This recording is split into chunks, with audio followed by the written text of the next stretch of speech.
1704 সালে মুঘল সম্রাট আওরঙ্গজেব মুর্শিদ কুলি খানকে বাংলার গভর্নর নিয়োগ দেন। 1717 সালে মুঘল সাম্রাজ্যের পতন ঘটলে নবাব মুর্শিদ কুলি খান সুবা বাংলার স্বাধীনতা ঘোষণা করেন। তার সময় বাংলা শরীয়ত অনুসারে কঠোরভাবে দেশ পরিচালিত হতো। তার সময় দেশে ব্যবসা বাণিজ্যের ব্যাপক প্রসার ঘটে। তুর্কি, পার্সি, ইংরেজ, ফরাসি বিভিন্ন জাতের বণিকদের জন্য গুরুত্বপূর্ণ বাণিজ্যের কেন্দ্র ছিল বাংলা। তার সময় হুগলি একটি বিখ্যাত আন্তর্জাতিক বন্দরে পরিণত হয় এবং মুর্শিদাবাদে রাজধানী স্থানান্তর করা হয়। মুর্শিদ কুলি খানের পর তার জামাতা সুজাউদ্দিন খান বাংলার নবাব হন।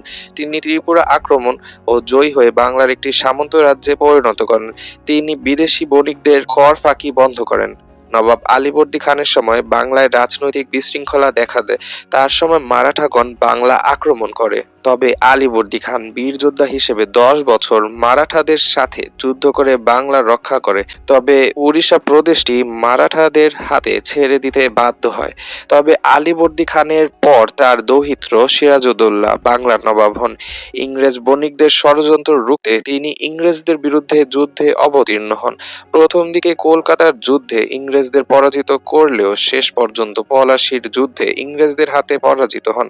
ফলে বাংলায় নবাবী সাম্রাজ্যের পতন ঘটে।